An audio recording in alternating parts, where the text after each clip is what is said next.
everyone. I want to welcome you to my book chat with the Country Bookshop and Leah Weiss, All the Little Hopes. I'm going to say a little something about the store as people sign on. And if you're watching live,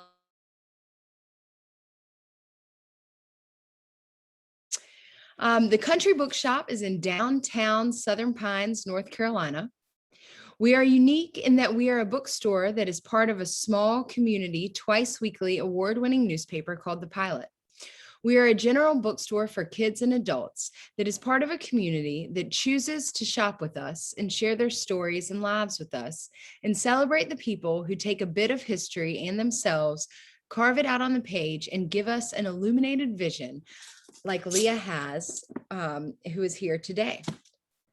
Leah Weiss is a Southern writer born in North Carolina and raised in the foothills of the Blue Ridge Mountains of Virginia. She graduated from Dunbarton College in Washington, D.C. with a degree in music and received an education degree from Kent State University. She worked many jobs before becoming the executive assistant to the headmaster at Virginia Episcopal School. In June of 2015, she retired from the 24-year career and signed with a New York agent. Her debut novel, If the Creek Don't Rise, was released in August 2017 and has sold over 100,000 copies. It was selected as a library reads and an Indie Next pick and was number 5 on the National Indie Picks for winter 2017-18. It was nominated for the Southern Book Prize and was a 2018 finalist for both the Library of Virginia's Literary Fiction and the People's Choice Awards. Her second novel that we are here to chat about today, All the Little Hopes, holds traces of her mother's North Carolina life, and the book, and is, as I just mentioned, the book we will be discussing today. Leah writes full-time and enjoys meeting with book clubs and speaking about the rewards of becoming a best-selling author late in life. When she's not writing, she loves to travel and hike with her husband, Dave, a gentleman, a beekeeper, and an avid reader. So welcome. Thank you for being here. You are so welcome, Kimberly, especially to talk to somebody in North Carolina. I'm up in Lynchburg, Virginia. So your state is dear to my heart. So is yours. But it seemed to me reading this and knowing your career being perpetually surrounded by this age group that you write really informed my understanding of how you could write so truthfully and so close to the experience of that age, just the dreams, the wanting to be a woman and not understanding what that means you're projecting to the world. And just, there's a quote I'm going to read before I ask my question. It's talking about the line of womanhood, and she's reflecting on 5 females, 2 who don't have a clue what's coming, and 1 who stepped over the line on her own accord. Then there's Bert and me, getting closer to the line every day. And I'm going to ask this question, and in your answer, I forgot to ask you to give a brief synopsis of the book as we start. But I want to know how your career at VES and constantly being around that age helped you as you were writing this book. Honestly, Kimberly, until you said that, I thought I hadn't thought of that connection. It's been 6 years ago that I retired.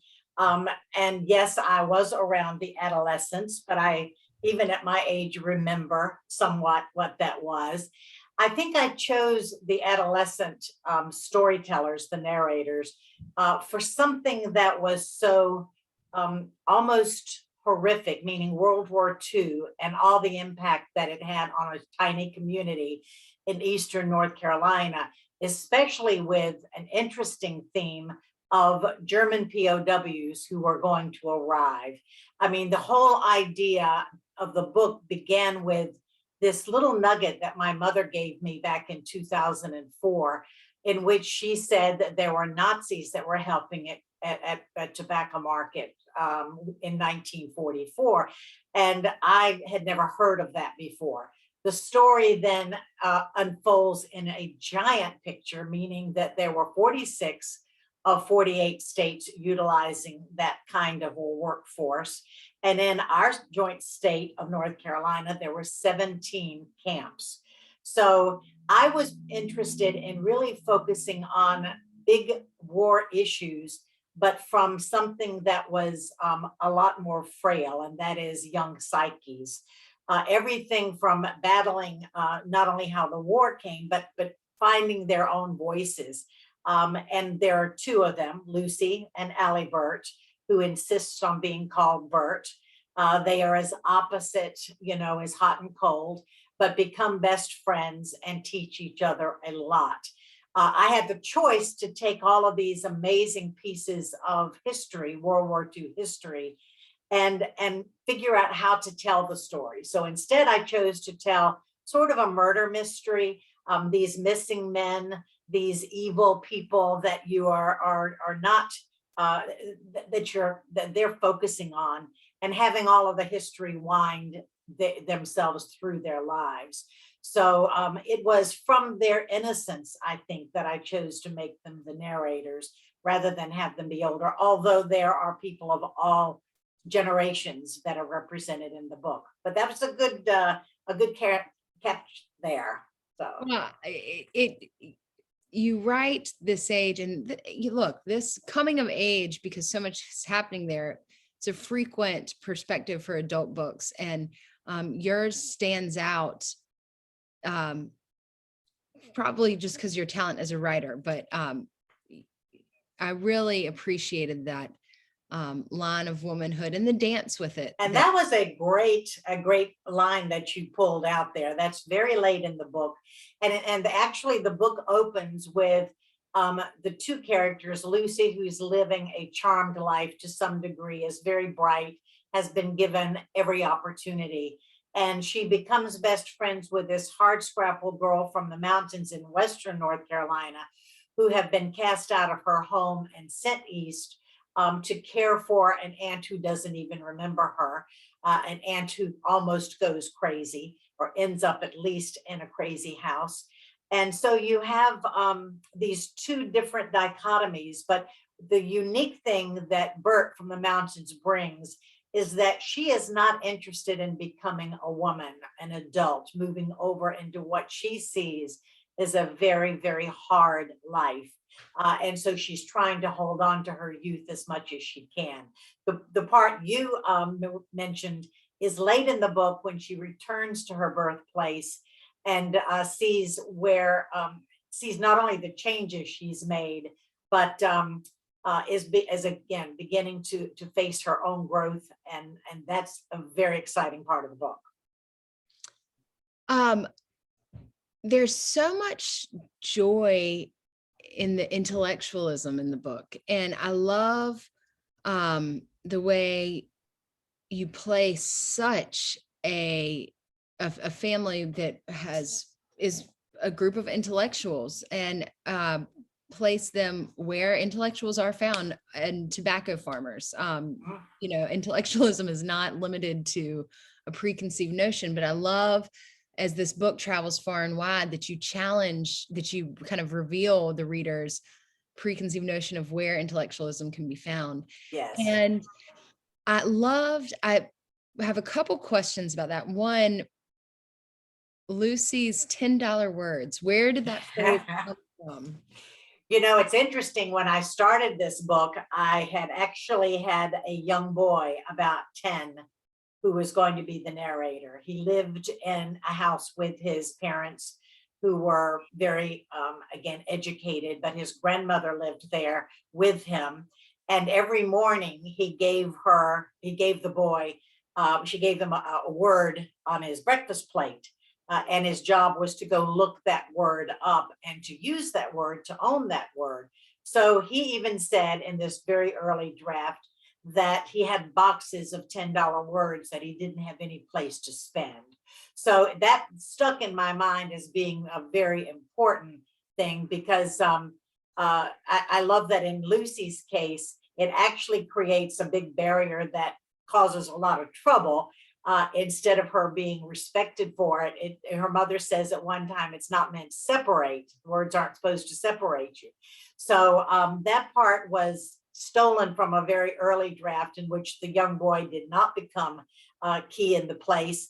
until I found my two girls. And I loved the fact that the girls were so polar opposite, having the nitty gritty underbelly of a hard life, along with a charmed one, gave me great opportunities. So that is, I think, something I learned early as a writer, is that we're not just looking for pretty characters. We're looking for the ones who have an uphill climb.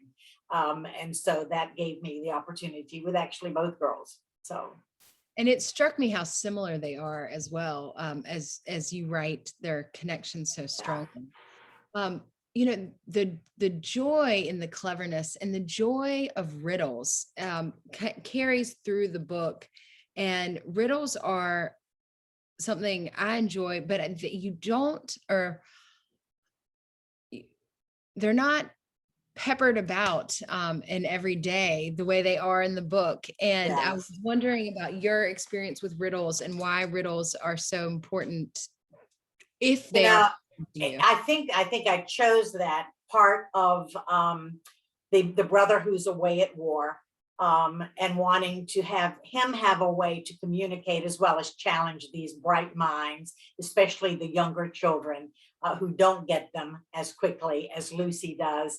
So it was just an opportunity for us to know what a heroic effort he was making in his communications home to not tell the gravity of war. And hopefully both the riddles and the light-hearted letter writing really showed the horrors of war. In other words, it was almost the polar opposite, when he could take all of his training and climbing mountains and the things that he was jumping out of planes and with the parachute, that he could have a connection to home, which was of course a comfort to him, but it was something excited that the family could look forward to, but he never laid on them the heavy mantle of what he was going through. And so for me, I would think that the readers would know very strongly what was a very hard road for him. So, and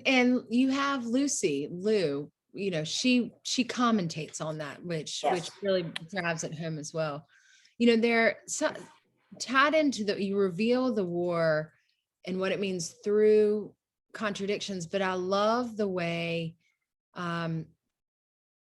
Ma's inherent contradictions, because her mother was born and raised in Germany, and Germany is some of the through lines, physical items and ceremony. To be German is special to them. Yes.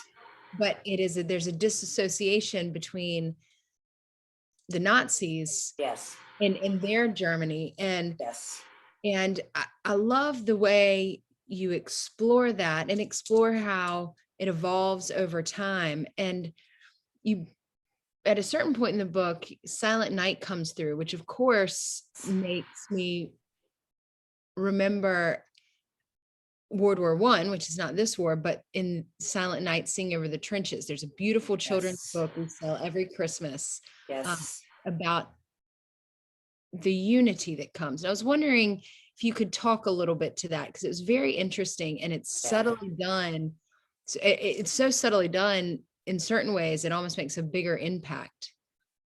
Well, of course, my last name is Weiss, and I am from a German heritage. It was my great grandfather who came over from, and the only thing we were told is somewhere in the Black Forest, and this would have been somewhere in World War I, so that he was probably escaping something rather than bringing a happy heritage with him. But I've always been proud of my German heritage, although I have no real connection to Germany, because obviously, as an American, we obviously have this brutal history. Now, because of my history, as my connection, my own heritage in German, I wanted to make sure that that was brought in, because it allowed for us to understand that there were the bad Germans and there were the good Germans. There was the Germany that that caused us great headache and great trial, and then there was the Germany for which we can still have some great pride. And I loved the connection in there to them being the greatest marble makers in the world. And that at one time, this plant in Germany was making 1 million marbles a day, sending them by road car, train out, and being sold for back then the astronomical amount of a penny a mib.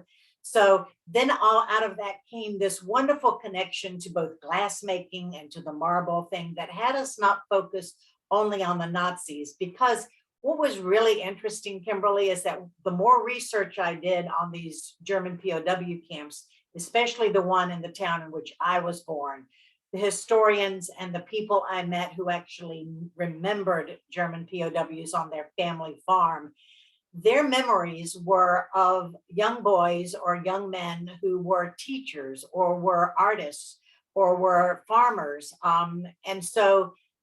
or musicians. And so there was not this hellacious monster that they feared was coming to see them. This was the true history that I uncovered. And so as the writer, I had the dilemma to say, do I really want to muddy up this memory, this true memory, or do I want to take it and put it in a different box and then have the true challenges, evil, the hard ride through the book plot line not be generated by the Germans? So it was a lot of things going on in my mind. In fact, some early drafts, I actually had a Jewish man living in the community. There's a teeny reference to this fictional character.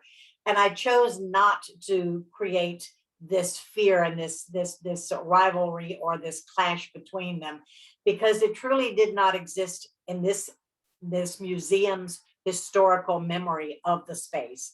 So it's a different perspective in a way, and yet I wanted to have us understand the fear of what was really happening on German soil and what was happening over in Europe. So that is almost on another level that took place more from newsreels that they saw at the movie theater, or of course in their newspaper. So that was an interesting dilemma, but I felt that ignoring the German thing was not an option. And how delightful to have Oma, to have the German grandmother who is alive for a short time, have memories not only of the good land, but to have this connection to marbles and glass making, and of which my son, by the way, is a sculptor who does glass, metal, lighting, and wood. So it's it was an intentional decision to elevate that. This Jewish character who has the reference. Is that the department store owner? No, it was actually, it was honestly, it was one time when Lucy is saying, because there was a slur in the camp, and they said dogs and Jews, keep out.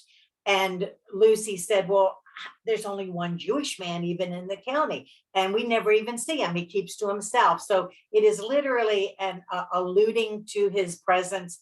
He never has a voice, in there, or comes to the market or comes to see any part of it. So you just know that sort of exists, but it has Lucy say the right thing, which is maybe they are hating something that they don't really even know. And right. That is true even with the German POWs coming, the Nazis, who they believed had pointed teeth and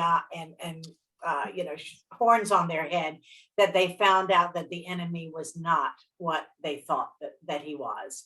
So that, I believe, is true for all of us. When we get to know that enemy, he's not what we perceived him to be. He's human like us. The reason why I asked that question is throughout the South, there's such a strong, so many examples of the strong department stores that have been run, and several successful ones to this day still run small town department stores that are the department stores of the town. So maybe that's it. But you put the sickness in there, and your author's note mentions that this is added before the pandemic. Yes. But I was wondering, why you put that in there. Was that to show how intertwined the community is, or how fragile family existence is? I was wondering why that. Well, I think initially it was because I realized that I had not developed the father's background. Mhm. There was Oma, who was the German grandmother. There was not really, there would have been extended family. An extended family, when you're already dealing with the Brown family with 7 children, and now you would add Bert to the fold, and you've got people working on the farm, it became difficult for me to handle. So, meaning just sheer numbers, because there would have certainly been aunts and another grandmother or two in the picture and so forth. So I chose to kill them off. So, I mean, that became a simple thing, but it also gave me that moment when they could panic about this 1918, because in the flu, that when I was researching World War II, and when I came to the 1918 flu, and that more people were killed in that flu than was killed in all of World War II, it just was staggering. So to drop that in as far as their panic and fear of this strange illness that has come to the Brown family and is taking the majority of them to their knees, that was number one.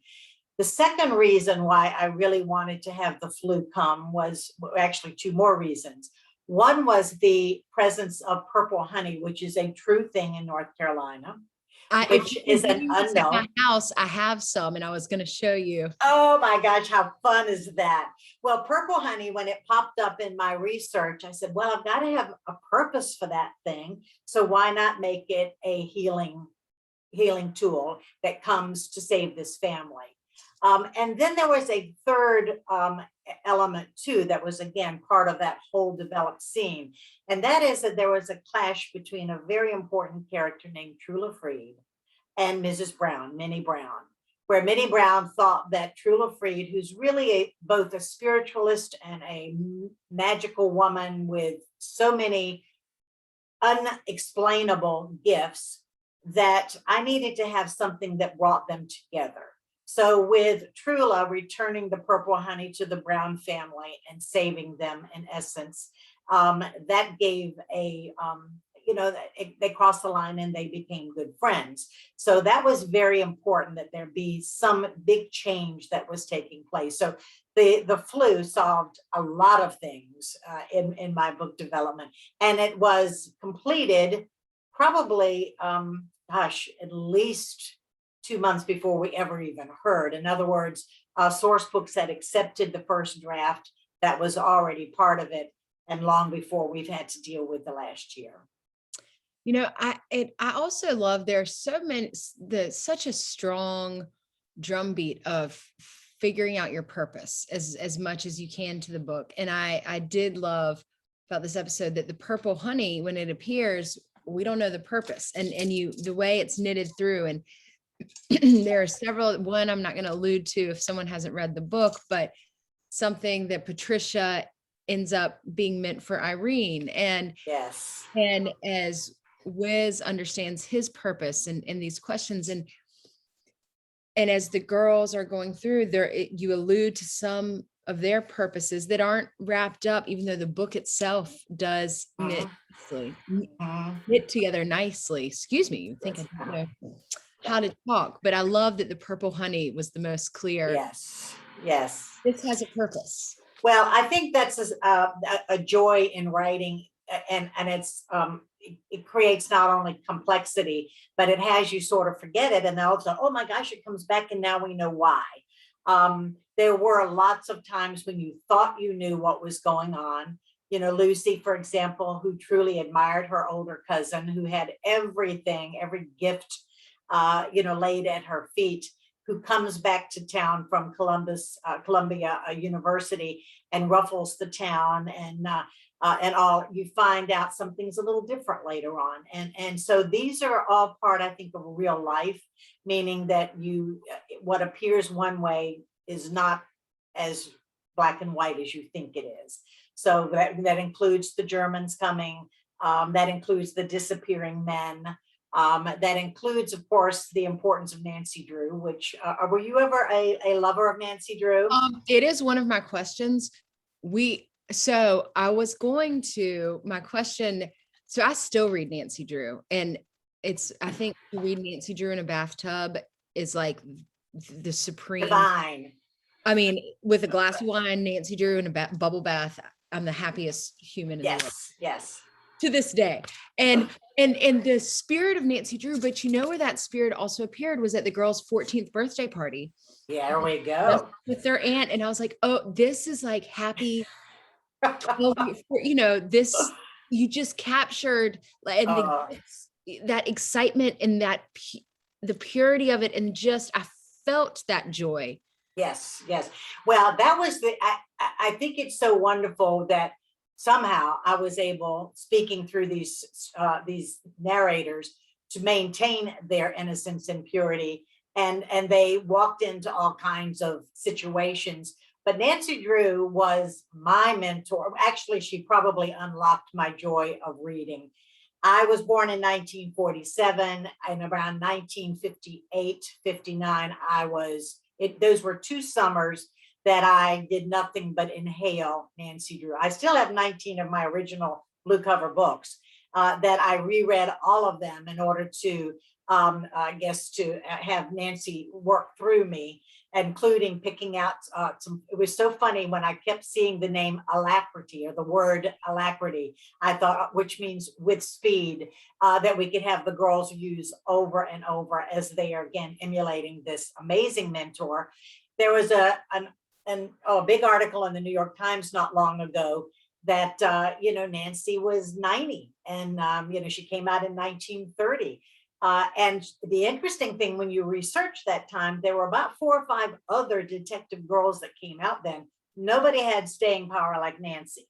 So Nancy she was everything I remember from me, but mostly because her daddy thought she was smart, and he believed in her, and he gave her credit. I mean, my gosh, is that every little girl's dream that daddy would do that? And not only that, she had her own roadster. I mean, of course, I eventually had a little MG, and I felt a little bit like Nancy Drew tootling around. But I could just inhale these books and test they were complex enough for a 10 and 11, 12-year-old to really have to think, until finally I said, I think I've got it. I think I know what the solution is, or where the problem is.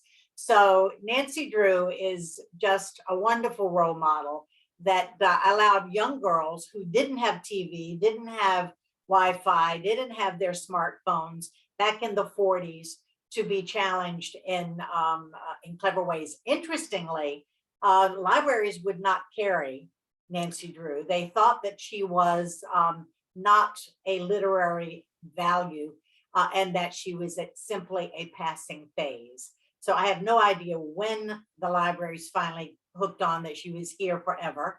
But it was fun to put her into the book and make her influential in helping the girls, and also getting the girls in trouble. I love that idea that I was not aware of that she was not in the libraries at the beginning, but yes, the way that Lucy gets her Nancy Drews, passed. yes, That's how I got my Nancy Drews. I feel like that's how Nancy Drew travels. Is she yes, passed from hand to hand. absolutely. Well, I think there's been in the last year another movie coming out. I think the premise and the heart of her is timeless. When you see all of the amazing political powerhouse women who say, she influenced me, she had me know I could stand on my own. So, but well, you know what? Another thing that struck me, your treatment of it, I really appreciated, was there's many different economic stations of everyone, of the characters in the book. But I read it there was no judgment about the wealth disparities. It like they were there, but it was not a thing, which I really, wanted to chat with you about, because it stuck out to me, how wealth does not separate family. The generosity and kindness is what matters and what connects. yes, And true, and Fanny Bell, who was the richest lady in town, who is, by the way, was a real aunt of my mother's. And my mother was one of 15 children raised on a tobacco farm with no running water or electricity. She'd go to Aunt Fanny Bell's house, and Aunt Fanny Bell would be playing the honky tonk piano, and Mama said she'd be roller skating on the parquet floor all over the place, as a 10-year-old or an 8-year-old. I do think there was just the one thing, for example, when the birthday party came for their 14th birthday, and Uncle Nigel came to pick them up and like a courtly gentleman and take them home. I think that was the one time that Bert didn't feel that she belonged in that setting. And of course, that passes as the book goes on because she knows she's accepted his family. But I love too when she arrives at this giant house, she looks up and, she says, no wonder Aunt Fanny Bell gets lost in her mind. This place is just too big. So and Aunt Fanny Bell is just a delightful, humorous relief with a lot of true wisdom, attached. Yes. So I really, really enjoyed adding both Trula Freed and Aunt Fanny Bell for that old wisdom. Oh, we're going to get to Trula Freed. And I love Okay. But so you were born in Williamston, North Yes. Carolina, but you talk a lot about your mother being such an inspiration for the book. Could you tell us about Williamston, or you just a little, or where your mother's from, or all right. Well, I was born in Williamston simply because there was a hospital. My little town of Robertsonville had no hospital. So, Mama got to be taken 15 miles away in order to give birth. And then we came back to Robertsonville, and we were out in the country between Bethel and Robertsonville and toward Greenville Way, and lived in Rocky Mount at one time. But my mother, as I mentioned before, was one of 15 children that was raised on a tobacco farm. Now, she was born in 1926, almost 100 years ago. So when I say no running water or no electricity, the rich relatives in her family that finally got electricity, it was a strange, that was kind of like going to a carnival. Oh my gosh, let's go look at lights, this golden something that was being generated. But what I remember most about Mama and and her life and going down and visiting in my young days was everything from the big garden to everybody picking beans or snapping beans or digging stuff, or everybody just kind of coming together. Meals were astonishingly generated in a tiny, tiny kitchen. I can even remember the ice box on the back porch that had the block ice delivered every week. Of course, the outhouse I despised because I'm busy looking for snakes and spiders. But so it was, oh, and then I love this. My grandmother, when I stayed with her, she had this big feather bed, and they made feather beds literally from collecting feathers from the chickens they would kill for their various meals. And it'd be this soft underbelly that they would make. But this feather bed was heavy as could be. And she'd maybe have 3 little children staying with her, and I'd be maybe 4. And so she'd go to her feather bed at bedtime, and she'd punch a hole, and she'd throw one kid in that indentation. She'd punch another hole and throw another kid, and the third one's over here. And then she would get down on her knees and say her prayers. And then she'd climb into bed, and we knew not to get out of our little hole that was made for us. And we all just fell off to sleep.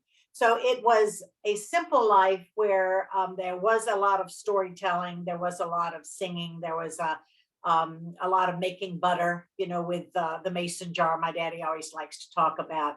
So it was a way to just stay every day produced something essential. I mean, it was a marvelous thing, but I don't remember tempers flaring very much.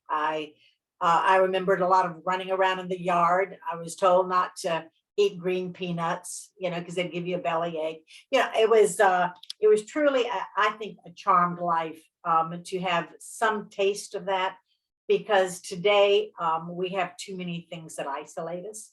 Mm-hmm. I want to talk too about the mountains, and in a few sentences, you really do an epic job of conjuring the Blue Ridge Mountains. Well, in my mind, And I wanted to talk to two things about that.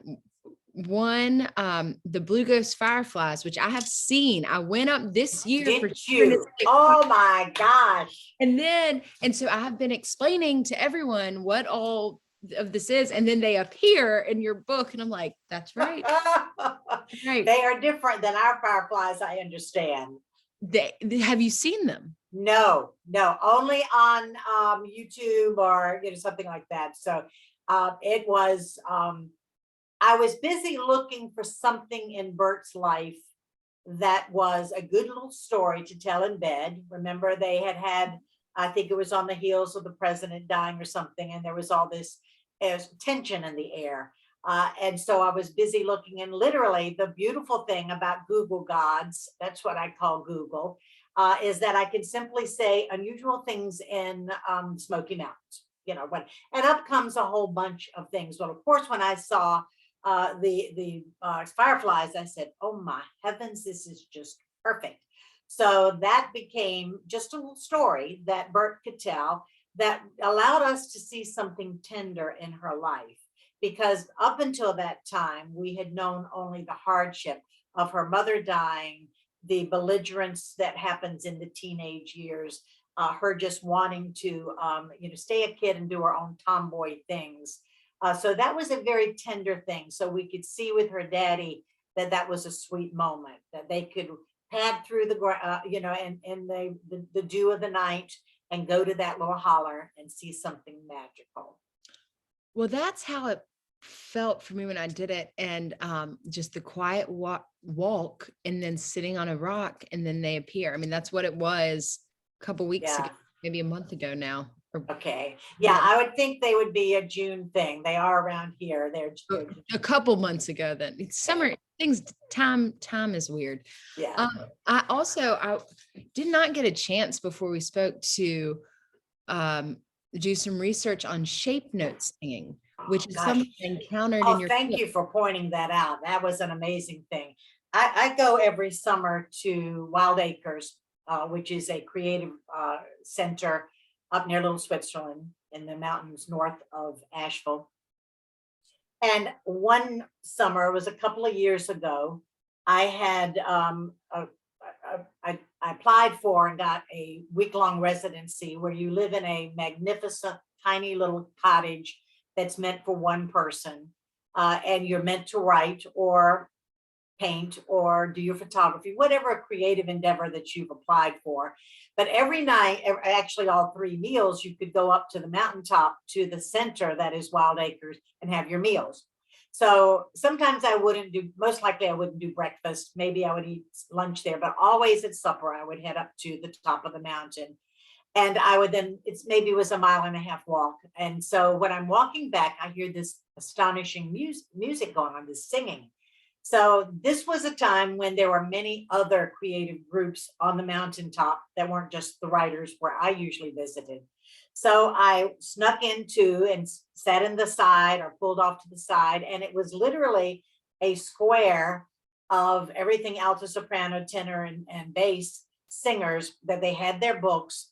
And they were from all over the country, people singing this shapenote music that they then could apply for, come to the mountain and sing together. So they would have different people go to the center, announce the song, they'd find it in their book. The singer in the middle would set the pace with a very strong pace. So every night then I began going and sneaking in to listen to this. Well, one night, the man in the middle looked over at me and he gave me this and he said, come and stand with me in the middle.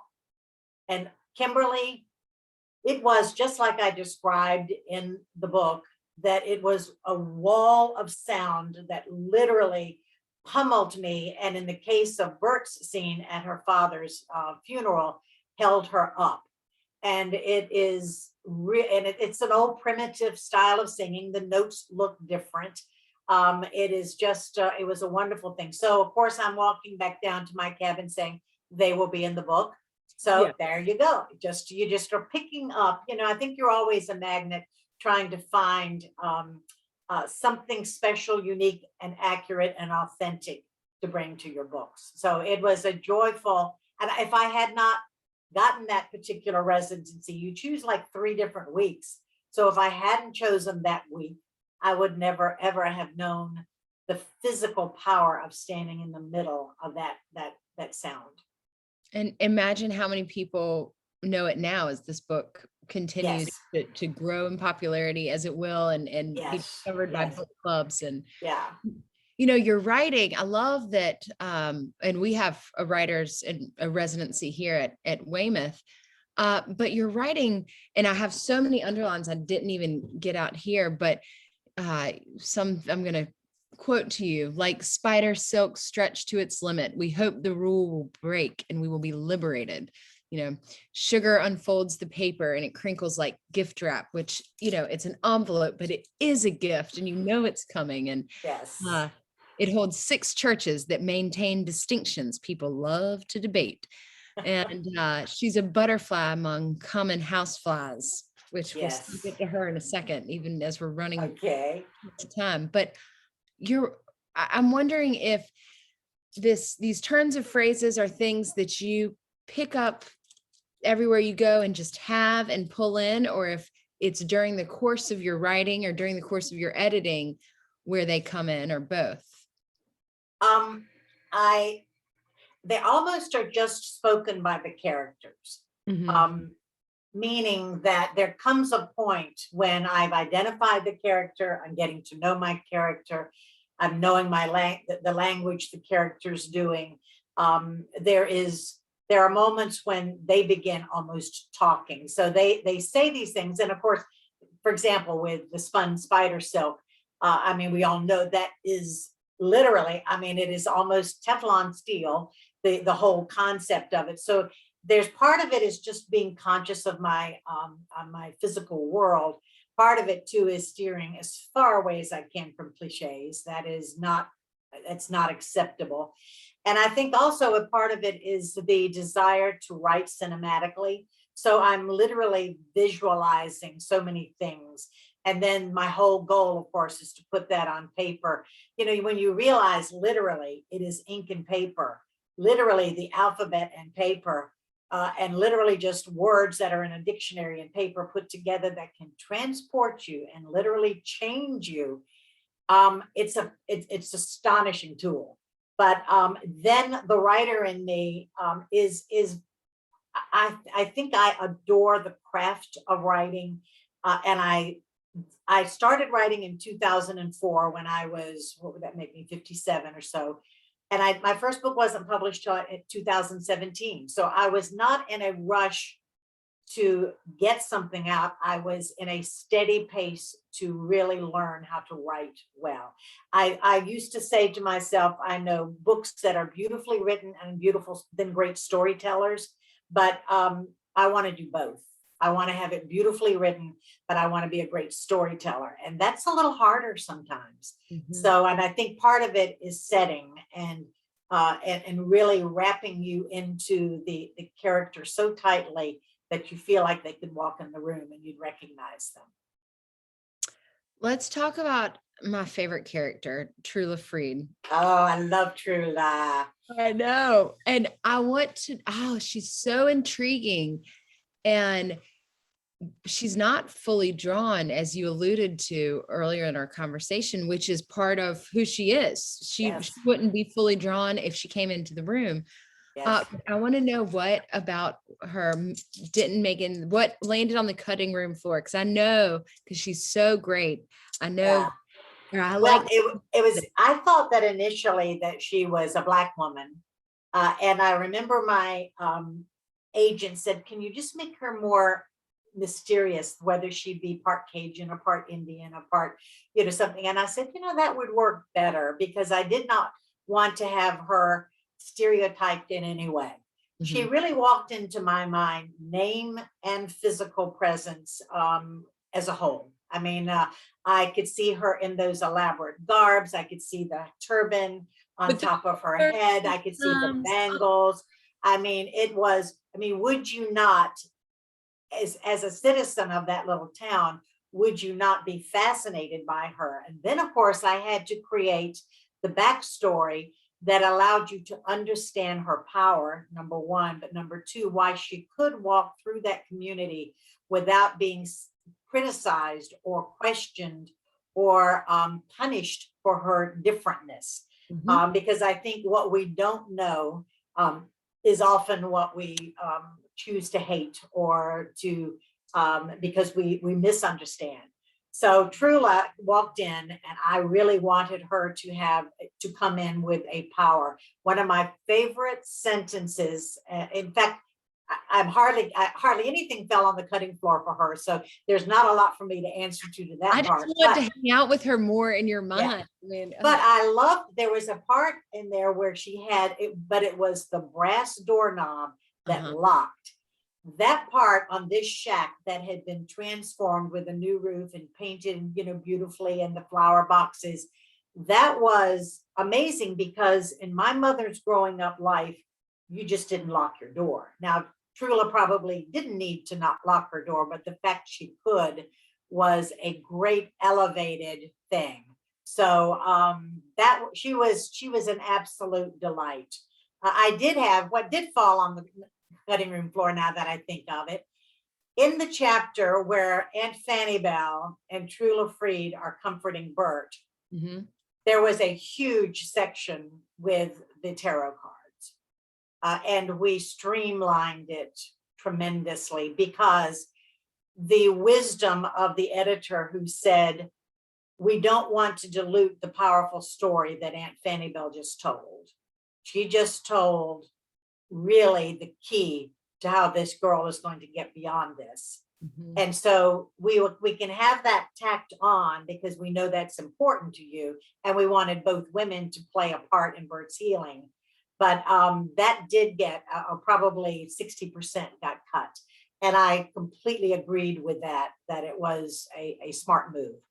Right, because you don't need, I mean, the story does, so that, and you have a wonderful book club guide at the end, and we do a book club luncheon, and this will feature prominently, and this conversation will go out. Hello, Country Bookshop book clubs. This will go out. That's right. That's right.